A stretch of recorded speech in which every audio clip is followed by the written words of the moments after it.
Mga kapuso, narito na po tayo sa episode 38 ng Makiling Araw ng Miyerkules. Sabi ni Amira, mamaya ko na lang iti-take yan. Sasayaw muna ako. Let's enjoy the night.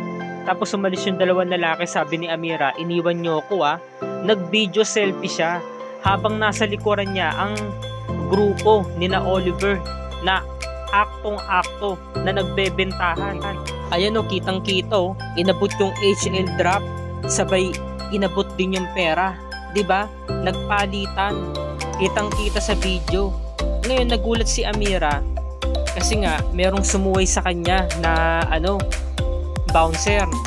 Ngayon samantala sa kabila, si Ren nag-abot din, nagbenta, kabilaan sila Talagang aktong-akto, kitang-kita, merong ebidensya kumbaga. Ngayon sabi nga nung bouncer, itigil mo yan, ba't ka nakapasok dito? Napahinto si Amira kasi baka mapurnado yung plano niya di ba? Pag nahuli siya ng Crazy Five, talagang sira ang plano niya. Yun pala, meron palang minor na babae na nasa likuran niya ang pinapalabas ng bouncer. Hindi mo ko manloloko. Anong legal age ka na?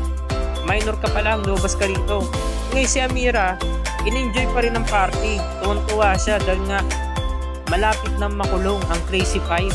Lalo na ngayon meron siyang ebidensya. At syempre, ginabi na nga siya ng uwi. Si Lola Ising namamahay, hindi pa rin makatulog. Apo, ba't ngayon ka lang nakauwi? Lola, ginabi ho kasi ako sa trabaho.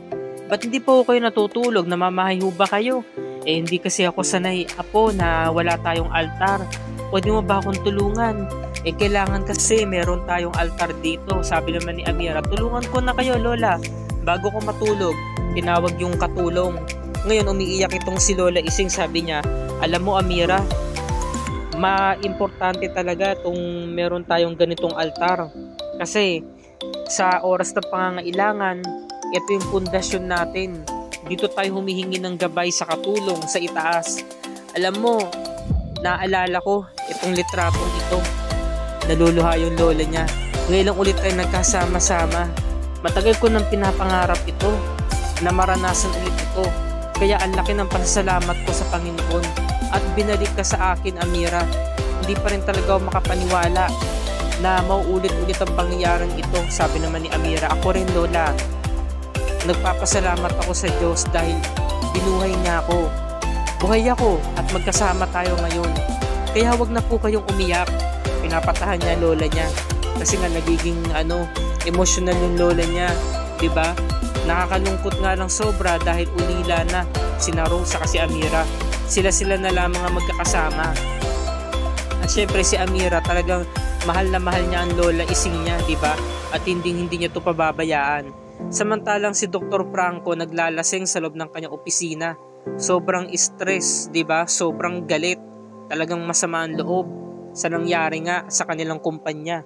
Ngayon biglang pumasok si Natalie, sabi niya, stress match? Alam mo ba, 60 million na halaga ang nawala sa atin dahil nag-back out ang mga investors natin. Sabi ni Natalie, huwag kang mag-alala, sisiguraduhin kong pagbabayaran nila, ang pagbitiw nila, ang pag-back out nila sa kumpanya natin. Sabi naman ni Doc Franco, hindi ba masyadong hinugpa si Portia para gawin ko siyang CEO? Bakit umaasta siyang parang walang nangyayari? Parang pinapabayaan niya ang lahat ng ito. Siyang may kasalanan nito. Dapat hindi niya to hinahayaan. Natalie, nagkamali ba ako? Dahil maaga ko siyang ginawang CEO? Nagkamali ba ako sa desisyon ko? Nakikinig si Portia sa labas ng pintuan. At bigla na lamang siyang pumasok, diba? Sabi niya, excuse me dad.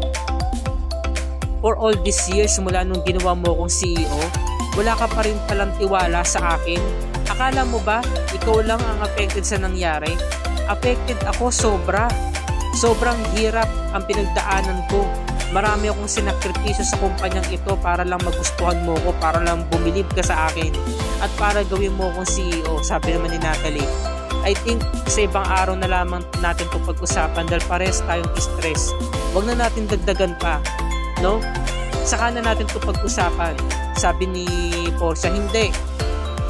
Dad, ginawa ko ang lahat para maging isang mabuting CEO, magaling na CEO sa kumpanyang to. Pero wala ka pa rin palang tiwala sa akin. Pinagdududahan mo pa rin ako. Alam mo, mas maigi naging anak mo na lang si Amira. Dahil sa kanya, Parang siya pa yung pinupuri mo. Sabi naman ni Natalie, tama na yan. Sabi naman ni Doc Franco, tumigil ka na, Portia. Hindi. Totoo naman, di ba?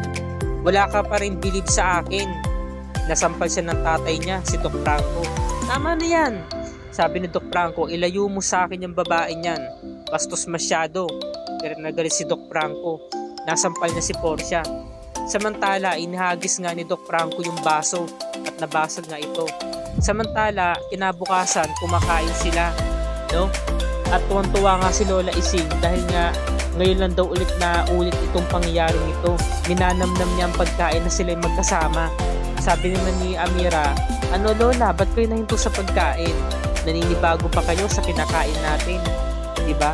Ngayon sabi naman ni Amira, pwede ko bang paabot ng kanin? Salamat la sa kaate. Kinamay niya yung kanin. Kasi nga sanay na sanay sila, diba? Sa sila bundok sila lumaki. So kumbaga yung buhay nila payak. Simple lang pero sobrang saya. So kahit na nagbago man ang bihis nila, pati anyo nila, kahit nakatira sila sa mansyon, ganun pa rin yung estilo ng pagkain nila. Samantala naantala yung pagkain nila dahil nga may tumawag kay agent PBI Rose. Saglit lang po la, sabi naman ni Ising, nako, kung mga malilit pa tong mga ito, bawal yan. Sabi naman ni Lolo Tirso, iba na ngayon, Ising. Si Rose ay PBI agent na. Natural, tatawagan siya dahil siya yung umahawak ng mga kaso. Ngayon sabi naman ni Rose, Amira, Lolo, Lola, alis po muna ako, pasensya na ha.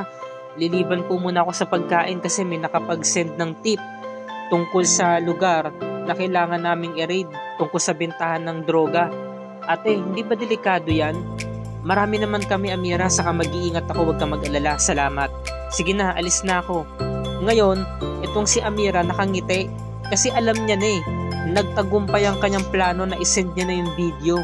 Diba? Meron ng source of evidence at ito'y matibay talaga na ebidensya ang naipasa na sa diba? PBI. So ito na nga, balita na nga sa telebisyon na yung bagong kumakalat na droga ngayon na nagngangalang HL, eye drops, na ipinapatak lamang sa mata, magiging high ka na. Ngunit malaking epekto nito sa kalusugan ng tao. O pwede kang magkaroon ng heart failures, di ba? And heart attack dahil nga puso ang pinupuntirin nito at saka nababaliw ka rin. Ngayon, nag-waitress itong si Amira. Sabi naman ni Magnolia, ang tagal naman dumating ni Rose. Relax ka lang, Magnolia. Darating din siya maya-maya lang. At sisiguraduhin ko ngayong gabi nito, makukulong na rin ang Crazy Five. Ngayon, tinignan ni Amira sa di kalayuan. Nahuli niya si Oliver na nag-abutan. Ayan no? Diba? Nagbebenta, tuloy-tuloy, gabi-gabi. Sa kada bukas ng kanyang bar, lagi may nagaganap na kababalaghan. Pati rin tong Seren. Sila mismo nakatoka dyan sa business ng Crazy Five sa pagbebenta Ayan no, kitang-kita ni Amira. At maya-maya lamang, dumating na nga tong PBI agents.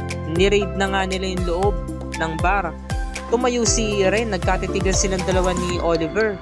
So kinakailangan na nilang lumikas, di ba? Kailangan nilang isalba yung mga ebidensya, kailangan nilang itago yun. Ito namang si Oliver ang nahuli, itong si Ren nakaligtas. Ngayon nagpaputok na tong si Rose. Tigil kayo.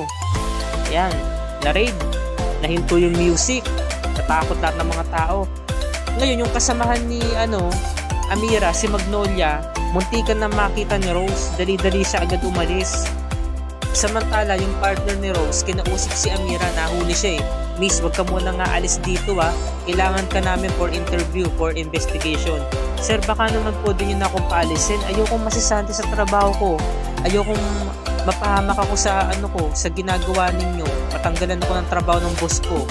Sige na ho sir, paalisin niyo na ho ako. Naiilang na si Amira dahil nakatingin sa kanya si Ate Rose niya. Namumukaan siya, di ba? Ayan nanlaki mata ni Rose dito, kinikilala siya. Nagkatitigan sila di ba? Samantala nakita nga ni Rose itong si Oliver tumatakas kaya hinabol nila. Nawala yung atensyon niya kay Amira. Sabi niya, sumuko ka na. Sabi naman nung kasama niya, buksan mo na yung pintuan. Alam namin na may tinatago ka dyan. Wala nga, ano ba? Sabi naman ni Rose, hindi mo ba bubuksan? Pwede ka namin kasuhan. Sige na, makinig ka na sa amin, bilisan mo. Sabi naman ni Oliver, sige na, bubuksan ko na. Nung binuksan yung pinto, itong loob ng kusina namin. Wala kayong nakita, di ba? O baka naman gusto nyong umorder, gusto nyong kumain. Ako na maghahanda ng pagkain ninyo. O baka naman gusto ninyong i-check yung mga pagkain na sinaserve namin dito. Sabi ng partner ni Lirio, paano na naisahan tayo? Ngayon meron dumating na isang PBI agent. Lirio, meron kami nakitang storage room na hindi pa namin na-check. Tara, puntahan natin. Samantalang si Ren, meron siyang katulong. Nilalabas lahat. Yung storage room, pinaka-stock room yun. Meron palang daan yun sa labas, di ba? Meron palang pintuan yun sa labas. Nailabas lahat ng kanilang mga stocks.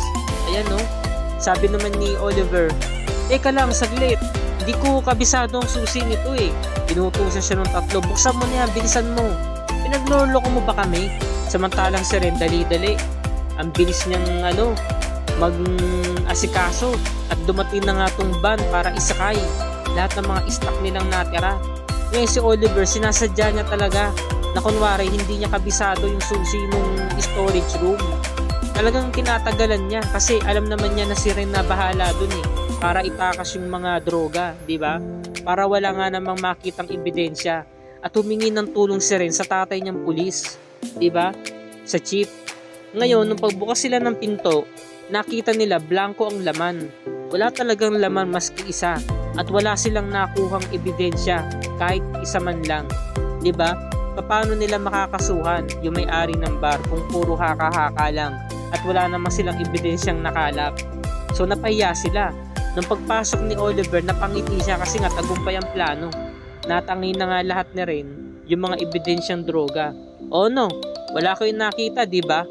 So, yun na nga, umalis na nga sila. Samantala, nagmamadali na nga tong si Ren na makaalis kasama yung katulong niya at dali-dali na nga silang umandar. Inaandar yung sasakyan, yung van. Nahuli sila ni Lirio sa kanyang partner niya. Tara Lirio, sakay tayo sa sasakyan. Sabi niya, tigil. Ngayon, sabi naman ni Seb, siguraduhin mo lang na hindi na mauulit yan ha. Sabi naman ni Red, hindi na. Na-raid ka na nga, di ba? Sabi naman ni Red, pasensya ka na. Ngayon, tumawag itong boss ni PBI Agent Rose.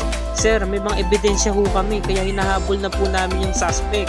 Kitang-kita rin po namin sa video yung abutan ng pera sa kanyang droga. Itigil mo na yan, Lirio. Makinig ka sa akin.